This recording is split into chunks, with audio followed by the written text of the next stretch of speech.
가리키심이라. 그는 12 중에 하나로 예수를 팔 자러라. 아멘. 네, 반갑습니다. 성경은 우리가 이 진리를 따르는 자들이 매우 적을 것이라고 우리에게 알려주고 있습니다.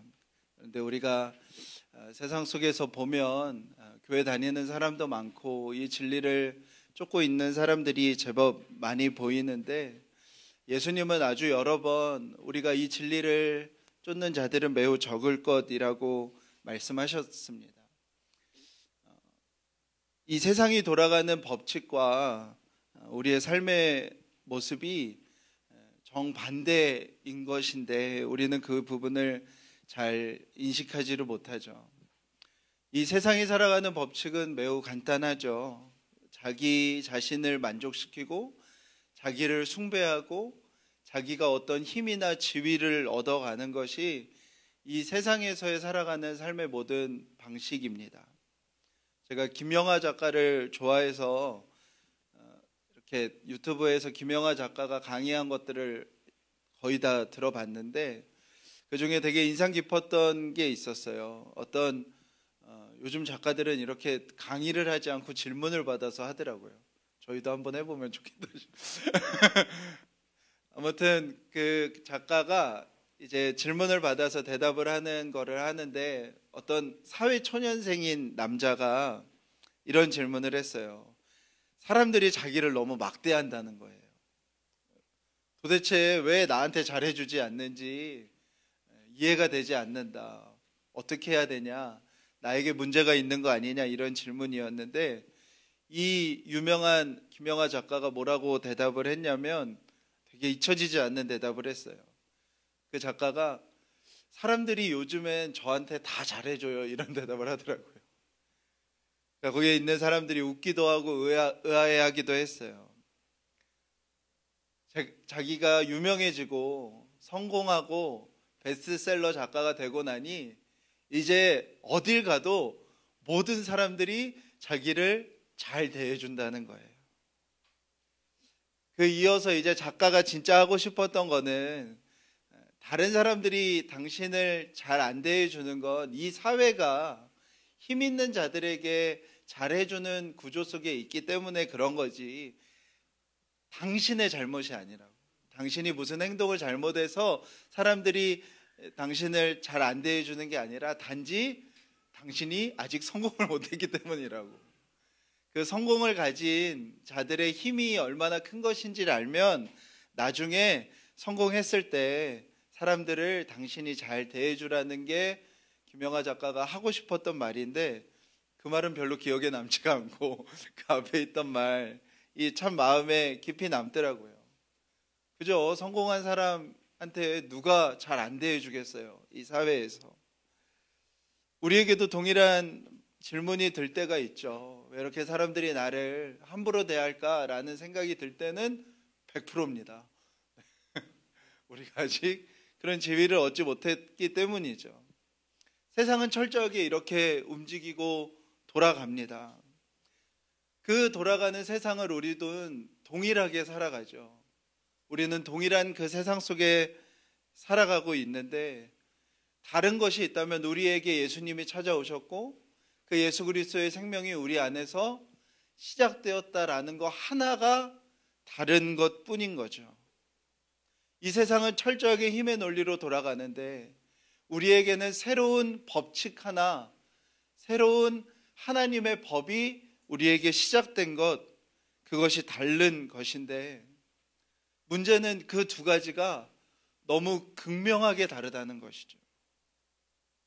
그렇기 때문에 이 세상 사람들이 다 가는 그 길과 하나님이 찾아오셔서 우리 마음속에 시작하신 이 하나님 나라의 삶은 그 길의 크기로 비교하면 비교할 수 없이 좁은 문, 좁은 길일 수밖에 없는 것입니다.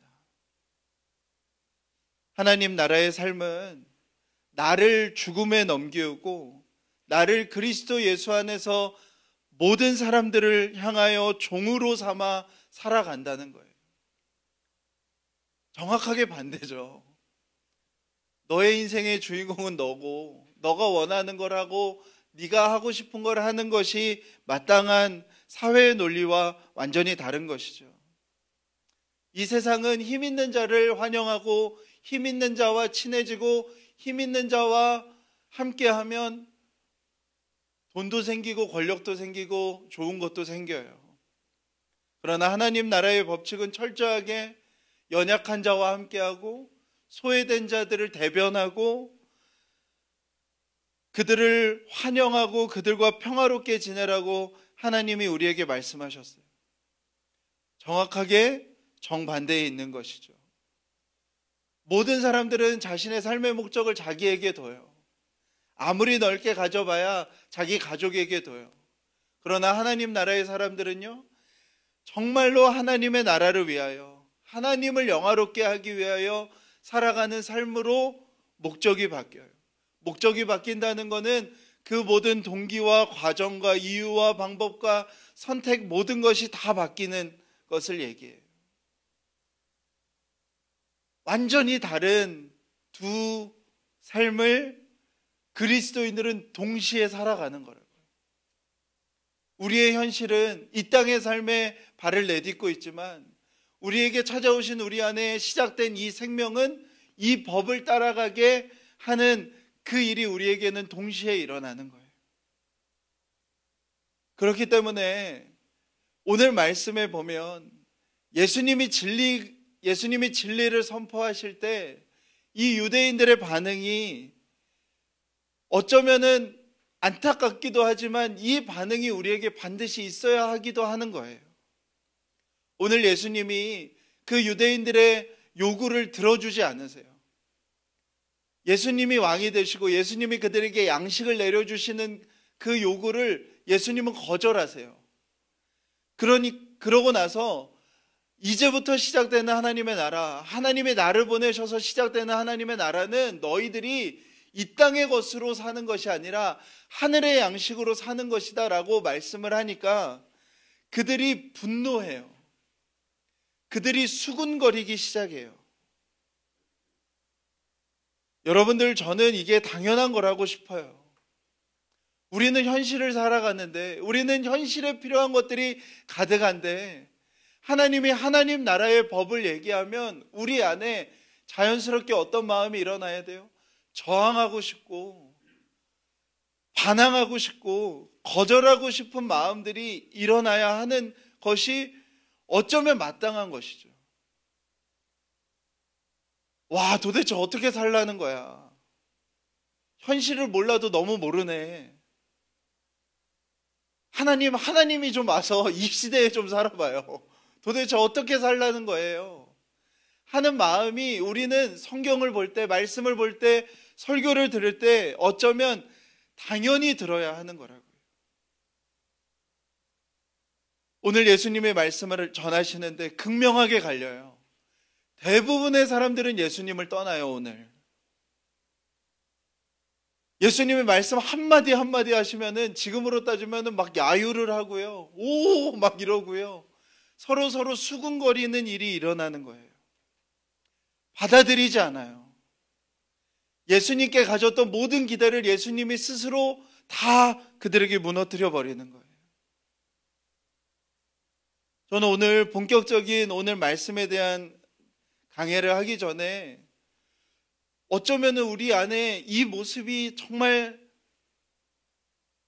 있어야 한다는 마음이 들었어요. 우리가 교회를 다니고 예배를 다니고 설교를 듣는데 어쩌면 우리 안에 이런 말씀에 대한 반응이 하나도 없다면,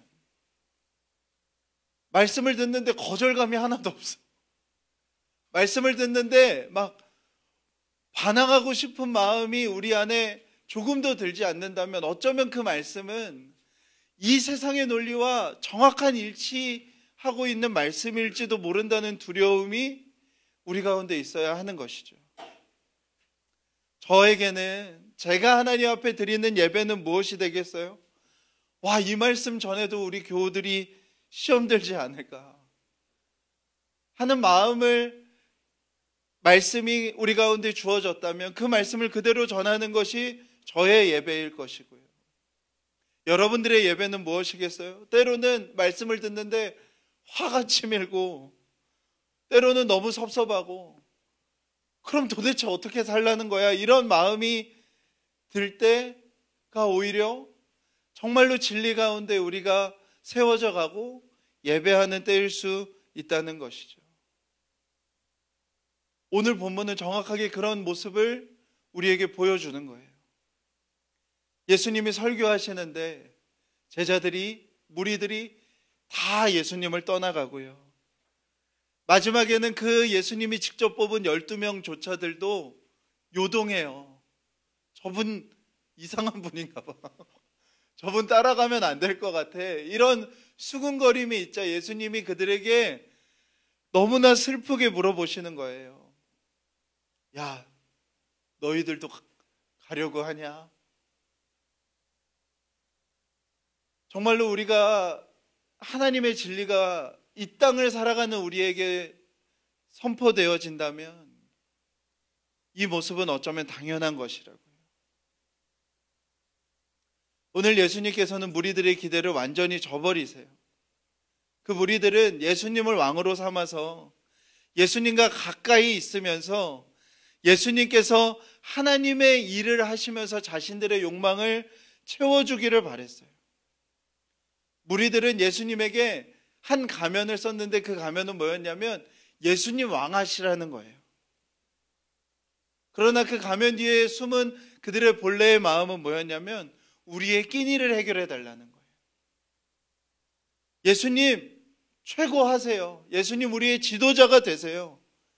다만 우리의 형편을 반드시 더 낫게 해주세요 라는 게 그들의 요구였어요.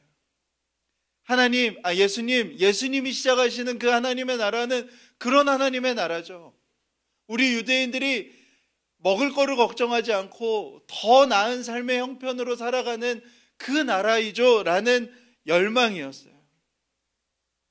근데 예수님께서 단호하게 오늘 그런 것 없다고 얘기하시는 거예요. 지금 시작되는 하나님의 나라는 어떤 하나님의 나라냐면 너희들이 기대하는 삶과 완전히 정반대의 삶이라는 거예요. 그것은 뭐냐면 광야에서 이스라엘 백성들이 하나님 앞에 시험당할 때 하나님 앞에 했던 고백이기도 하고, 예수님이 이 땅에서 공생의 사역을 시작하면서 첫 번째 마귀가 시험하였던 시험이기도 한 거였어요. 뭐냐면 하나님의 백성은 떡으로만 사는 것이 아니라 하나님의 말씀으로 사는 것임을 이야기하는 거였어요. 예수님은 오늘 그 말씀을 하는 거예요. 이제 시작된 하나님의 나라는 어떤 것이냐면 너희가 이 땅의 것을 채우고 이 땅의 것을 얻기 위하여 살아가는 삶이 아니라 지금 시작되는 하나님의 나라는 너희가 나의 살과 피를 먹고 마시는 나라라고 얘기하는 거예요.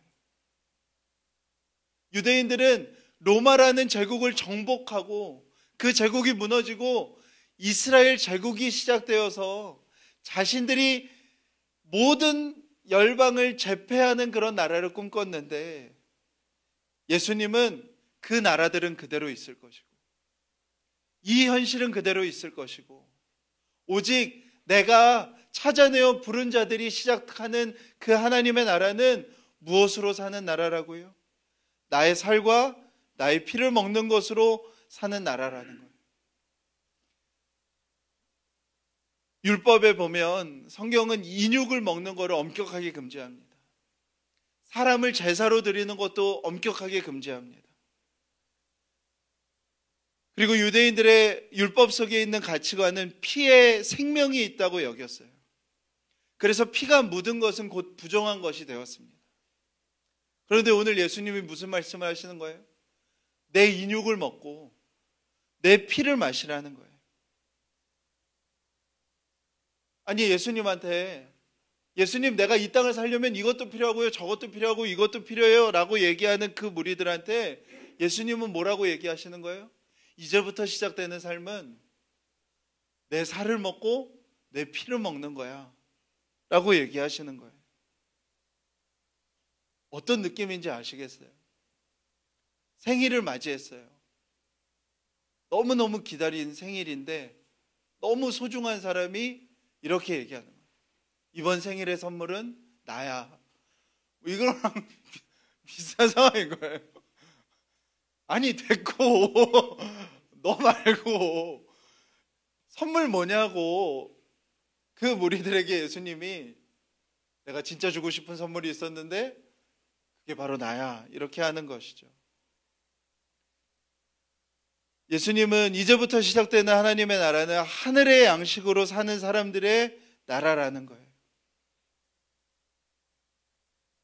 우리에게 주어진 이 땅의 현실, 로마 제국의 현실은 그대로일 거고, 그 가운데서 새로운 하나님의 나라가 시작되었는데 그 하나님의 나라를 살아가는 방법은 하늘의 양식으로 살아가는 거예요. 내가 너희들의 떡과 음료가 되어 너희들의 참된 양식과 참된 음료가 되어 그 힘으로 이 현실을 딛고 살아가는 사람들을 일으키는 곳이 하나님의 나라라고 얘기하는 거예요. 거기서 더한 얘기를 하세요. 이거를 받아들이지 않는 자들은 심판받은 자들이라는 거예요. 이거를 받아들이지 않는 자들은 하나님 나라에 속한 자들이 아니라는 거예요. 이건 유대인들에게 엄청난 충격인 거예요. 자신들은 아브라함의 후손이고 하나님이 선택한 백성이었는데 이제 하나님의 백성의 기준이 바뀐 거예요. 더 이상 유대인들이 하나님의 백성이 아니고 이제 하나님의 백성은 누구라고요? 이 현실의 땅을 하늘의 양식으로 살아가는 자들이 하나님 백성이라고요. 이것을 받아들이지 않는 자들은 지옥에 있는 자라고, 하나님과 무관한 자라고 아예 말씀을 하시는 거예요. 유대인들이 화를 못 참아요. 와, 저 요셉의 아들이 우리 집 문짝 고장나면 불러다가 문짝 고치라고 해서 문짝 고치던 저 녀석이 뭔가 신비한 능력이 있어서 너가 우리 대표하고 우리 좀 잘 살게 해달라고 했는데 그 예수님이 뭐라고 얘기하시는 거예요? 너희들 중에 하나님 백성이 없다는 거예요. 사랑하는 여러분, 예수님께 끼니를 해결해 달라고 기도하는 게 잘못된 것입니까? 예수님께 지금 좀 너무 어려우니 우리의 삶의 형편을 좀 더 낫게 해달라고 간구하는 것이 잘못된 것입니까? 아니에요. 하나님은 좋으신 하나님이시고 선하신 하나님이셔서 우리의 그런 기도와 간청을 기뻐하시지요. 그런데 오늘 예수님은 무엇을 말씀하시는 거예요? 우리의 삶의 모든 방식에 대하여 말씀하시는 거예요. 우리에게 시작되는 하나님의 나라는 이 땅이 정복되어 이 땅이 다 무너져 무슨 새로운 하나님의 나라가 시작되는 게 아니라고요. 이 현실은 그대로예요. 이 땅은 그대로예요. 돈이 최고다, 돈만 있으면 된다 하는 이 현실은 하나도 바뀐 게 없다고요. 그런데 그 속에서 우리는 새로운 생명을 얻었고 하나님의 백성으로 살아가요. 그 하나님의 백성들에게 완전히 달라진 삶의 방법이 있어지는 거예요. 삶을 살아가지는 힘이 있어지는 거예요. 그게 뭐예요? 하늘의 양식을 먹으며 살아가는 거예요. 여러분들, 세상은 하나도 안 바뀌었어요. 세상은 그대로예요. 아무도 그렇게 살지 않아요. 약자를 돕는 건 여러분들 미래에 도움이 안 돼요. 할렐루야? 조금도 안 돼요. 여러분들 헌금해서 그 헌금으로 여러분들 축복받는 거, 그런 거 성경에 없어요. 재정을 아끼세요. 그래야 여러분들의 노후가 편안해요. 진짜예요. 그런 거 없어요. 근데 왜 우리는 하나님의 나라를 위하여 재정을 드리고 나의 삶의 소중한 시간을 쏟고 돈 있는 사람, 힘 있는 사람을 만나러 다녀야 되는 그 시간을 버려서 약자를 만나야 되는 삶을 우리는 살아가나요? 그것이 우리 안에 새로워진, 이 땅을 살아가는 우리 안에 새롭게 주어진 우리의 삶의 법이에요. 너무나 큰 차이예요. 우리의 현실과 이 믿음이 우리를 살아가게 하는 삶의 방법은 너무나도 큰 차이라고요. 여러분들이 믿음 생활을 하면서 이 괴리감이 느껴지지 않는다면 그게 심각한 거라고요. 믿음 생활을 하는데 무리들처럼 막 그 분기탱천한 마음이 우리 안에 일어나지 않는다면 그게 진짜 심각한 거라고요. 우리가 살아가는 현실과 이 믿음이 우리를 살아가게 하는 삶의 요구는 너무나 극명한 차이가 나요. 여러분들, 이 현실과 믿음이라는 이 극명한 차이를 도대체 우리는 무엇으로 이겨낼 수 있나요? 무엇으로 극복할 수 있을까요? 우리는 이 현실에 순응하지 않고 어떻게 우리는 믿음을 꿈꾸고 믿음의 삶을 소망하며 살아갈 수 있을까요? 그 말씀을 오늘 예수님이 하시는 거예요. 우리 54절에서 56절 함께 읽겠습니다. 시작. 내 살을 먹고 내 피를 마시는 자는 영생을 가졌고 마지막 날에 내가 그를 다시 살리리니 내 살은 참된 양식이요 내 피는 참된 음료로다. 내 살을 먹고 내 피를 마시는 자는 내 안에 거하고 나도 그의 안에 거하나니. 아멘. 그 괴리를 우리는 다른 것으로 해결할 수 없는 존재들이 되었다는 거예요. 그 괴리를 우리는 예수님을 먹고 예수님을 마시는 것 외에는 해결할 수가 없어요. 예수님이 우리 안에 계심을 확인하는 것, 예수님이 내 안에 와 거하심을 확인하는, 예수님을 먹고 예수님을 마시는 것 외에는 확인할 길이 없다고요.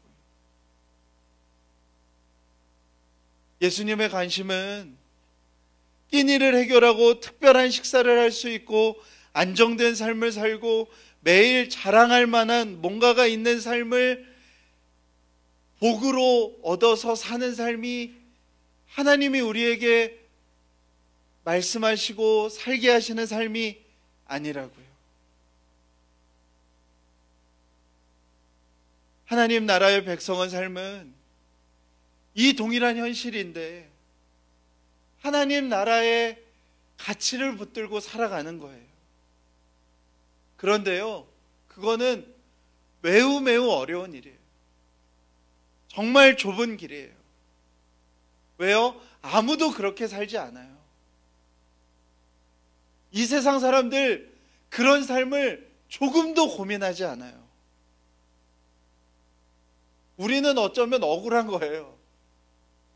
와, 이 현실은 그대로인데.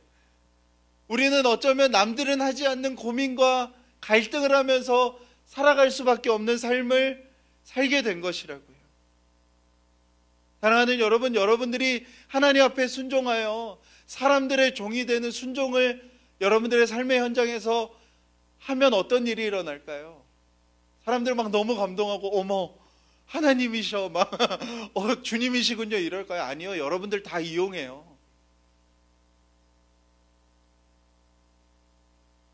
내가 희생하고 사랑하면 이 땅에선 어떤 일이 일어날까요? 기가 막히게 오해받아요. 할렐루야. 여러분들, 이 괴리와 이 차이와 이 간극을 우리는 무엇으로 해결하죠? 많은 사람들은 믿음을 포기해요. 아니면 현실에 순응해요. 예수님이 말씀하시는 거예요. 이 괴리와 이 간극은 우리가 예수님의 살을 먹고 예수님의 피를 매일매일 먹는 떡과 음료는 우리로 말하면 밥과 국인 거예요. 우리가 밥심으로 산다고 하는 말이 꼭 이 말과 비슷한 의미인 거예요. 이 간극을 우리는 무엇으로 살아낼 수 있는 거냐면 예수님을 먹는 그 밥심으로만 살아낼 수 있는 것이라고요. 사랑하는 여러분, 믿음은 너무 추상적인 것이 아니에요. 우리가 예수님을 믿는다는 건 이제 우리 안에 이 세상의 법칙과 완전히 다른 하나님 나라의 삶의 방식이 우리 가운데 시작되었다는 거예요. 우리는 하나님의 뜻과 하나님의 나라가 이 땅에 이루어지는 것 위하여 살아가는 부르심을 모두 받은 거예요. 우리는 약자들을 위하여 살아가고요, 우리는 이 땅에 소외된 자들을 대변하며 살아가고, 우리는 이 땅에 힘없는 자들을 환영하며 살아가요. 모든 사람들은 사람을 이용하여 자신의 배를 불릴 때 우리는 그 사람을 지극하게 섬기는 방법으로 우리의 일터를 일구어 나가고 삶을 살아가는 삶을 살아가요. 현실 속에서 부딪히는 건 정말 쉽지 않아요. 정말 어려워요. 그런 삶의 모습을 살아가려고 보이는 사람이 있으면 할렐루야, 여러분들, 세상이 잡아 뜯어 먹으려고 다 달려들 거예요.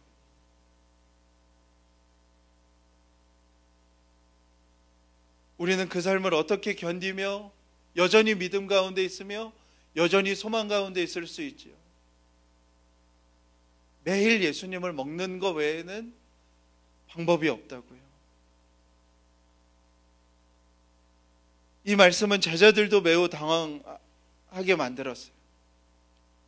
아주 멋진 표현인데, 제자들은 예수님에게 직접적인 거절을 하지 않는 아주 고상한 단어를 사용하는데, 그게 뭐예요?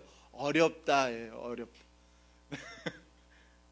우리도 참 많이 쓰는 그 단어죠. 이렇게 뭔가 내 삶에 부딪히는 말씀이 들릴 때 우리는 주로 뭐라고 표현해요? 우리는 교양이 있기 때문에 대부분 그 말씀 말도 안 돼, 이렇게 표현 안 해요. 뭐라고 표현해요? 그 말씀 너무 어려워, 이렇게 아주 교양 있게 표현하죠. 예수님이 제자들에게 애처롭게 물으시는 거예요. 너희도 이 현실에 그냥 순응하려느냐? 너희도 이 현실 속에서 어떤 믿음도 어떤 소망도 꿈꾸지 못하겠느냐라고 물으시는 거예요. 정성껏 요리를 해서 네가 이거 먹으면 정말 건강해질 거야 라고 요리를 해서 줬는데 그건 됐고 난 라면 줘, 이러면 여러분들 마음이 어떻겠어요?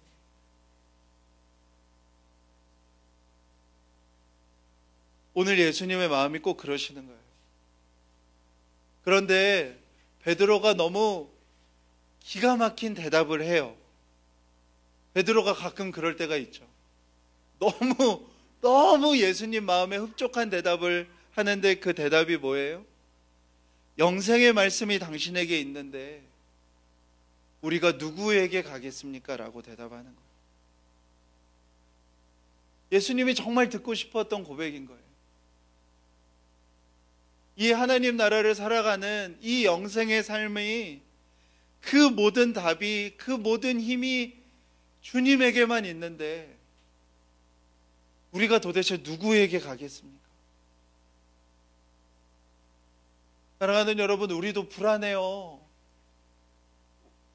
없어지는 게 아니라니까요. 우리의 염려가 사라지는 게 믿음이 아니에요. 그 현실은 우리에게 그대로예요. 우리 중에 누가 돈 없이 살 수 있는 사람 누가 있습니까? 우리는 다 동일한 이 현실에 똑같이 주어진 삶을 우리는 살아가요. 무기력함을 느끼고요, 무능함에 좌절해요. 삶에 내가 감당할 수 없는 어려움과 문제가 닥치고 대부분의 경우는 대응할 힘이 우리에게 없어요. 근데 그때 우리 중에 누가 그 현실에 그냥 순응하고 무너진 채로 살든지, 아니면 어떤 믿음도 어떤 소망도 없이 살든지 하는 삶의 모습이 아니고, 우리의 현실은 그대로이고, 그러나 우리에게 믿음이 있어 우리가 예수님에게 이 고백을 할 수 있으면 되는 것이죠. 예수님, 영생의 말씀이 당신에게 있는데 내가 이 처절한 현실 속에서 도대체 누구에게 가겠습니까? 하나님, 난 이제 갈 데 없어요. 난 이제 갈 데 없어요. 난 이제 그냥 현실에 순응하면서도 못 살고요.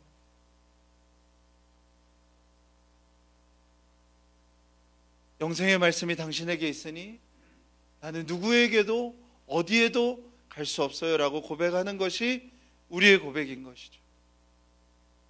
그 고백을 하는 베드로와 상반된 한 사람이 나오는데 가룟 유다죠.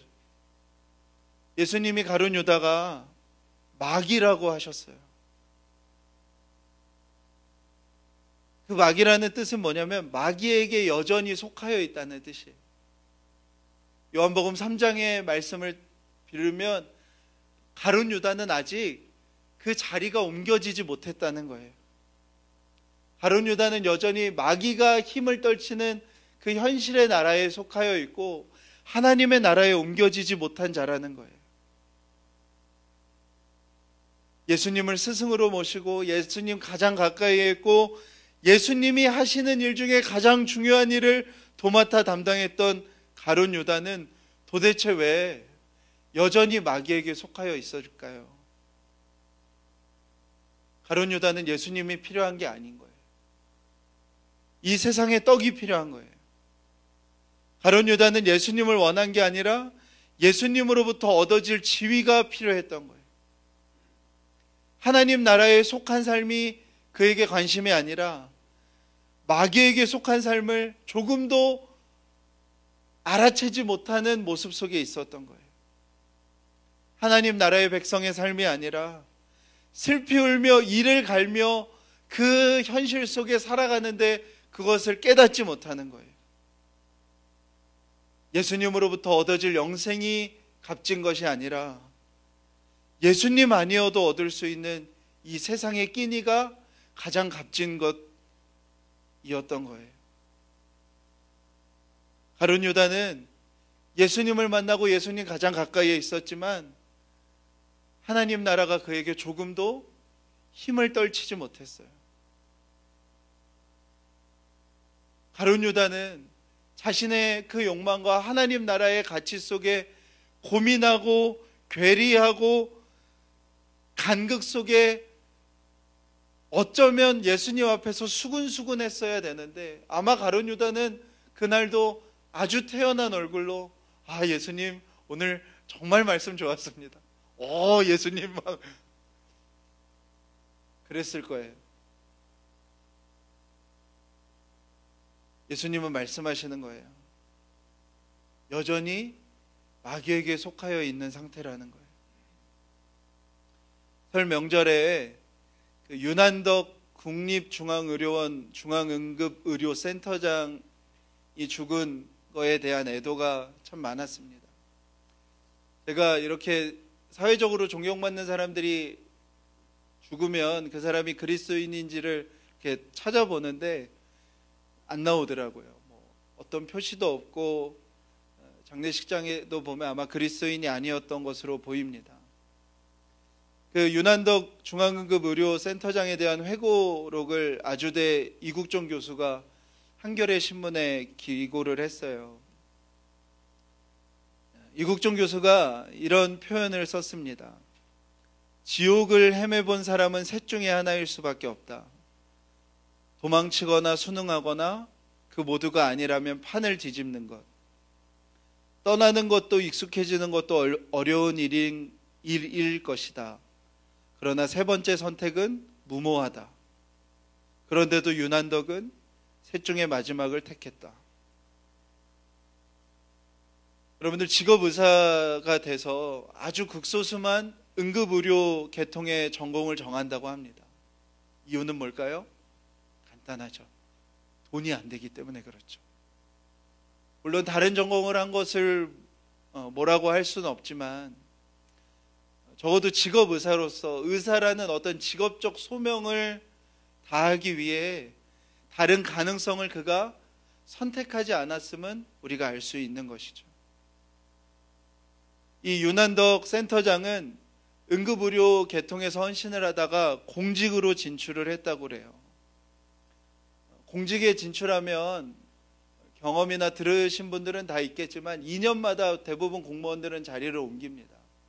그리고 2년마다 더 중요한 정책을 다루는 부서로 가야 그가 공직에서 성공할 수 있는 것이죠.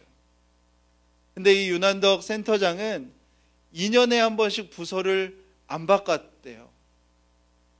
승진을 하는 것을 어떤 보건복지 분야에서 승진을 해서 뭐 장관이 되거나 국회의원이 되는 거를 꿈꾼 것이 아니라 정말 응급 의료에 관련된 것에만 종사를 했다고 해요.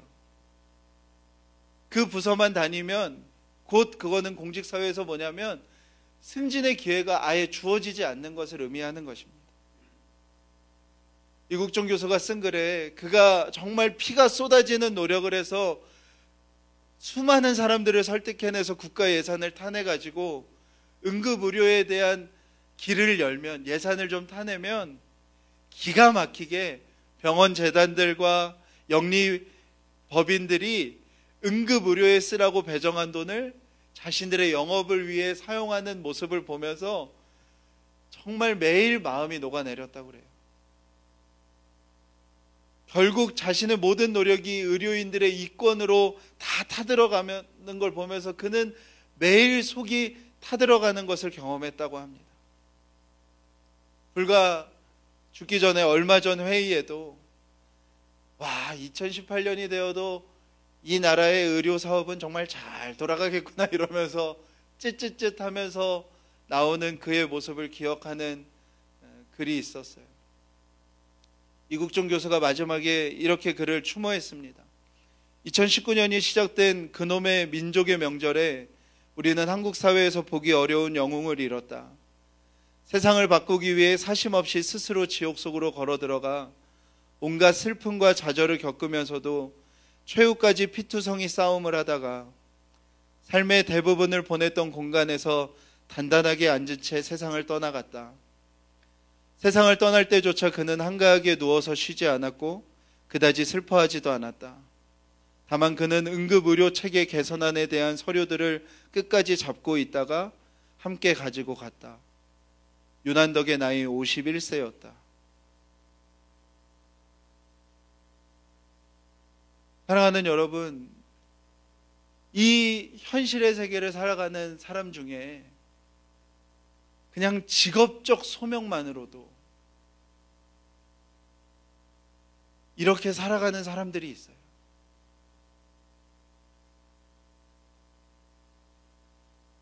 그런데 우리에게 이 현실이 아무리 엄청나다고 하여도 정말 우리에게 새로운 나라의 법이 시작되었다면, 정말 하나님 나라가 우리 안에 시작이 되었다면 우리는 이 삶 앞에서 부끄러움을 느끼는 것이 아니라 맞아, 이렇게 살아야지.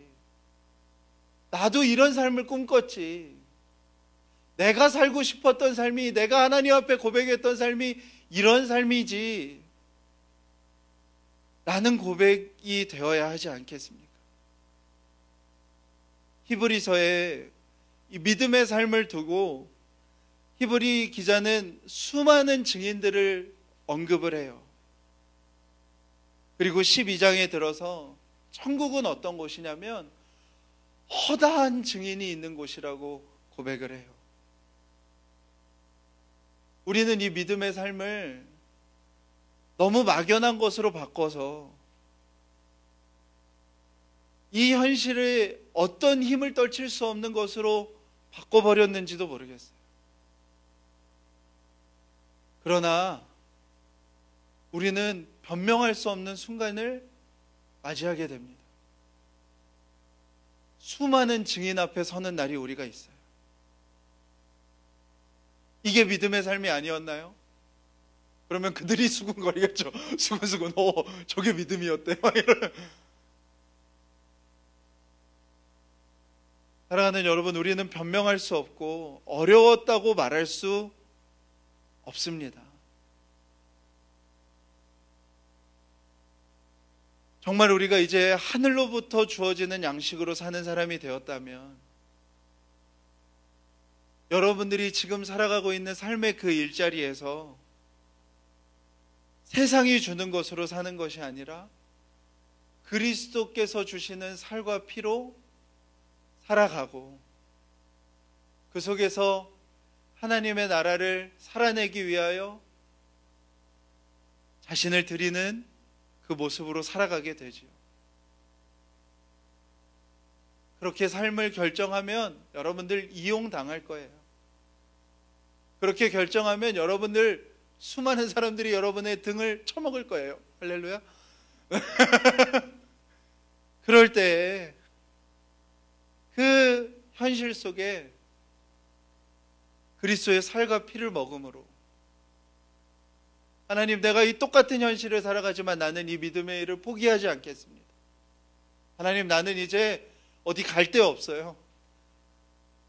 난 여전히 그리스도의 살과 피를 먹음으로 이곳에서 살아내겠습니다 하는 고백이 있는 자가 믿음이 있는 자인 거죠. 끼니를 위하여 사는 것이 아니라 하나님 나라를 위하여, 그의 의를 위하여, 그의 뜻이 이 땅에 실현되는 것을 위하여 우리는 살아가는 것이고, 그 삶을 살아가게 만드는 우리의 유일한 밥심은 바로 그리스도 예수이신 것입니다. 그 은혜로 살아가는 저와 여러분이 되시기를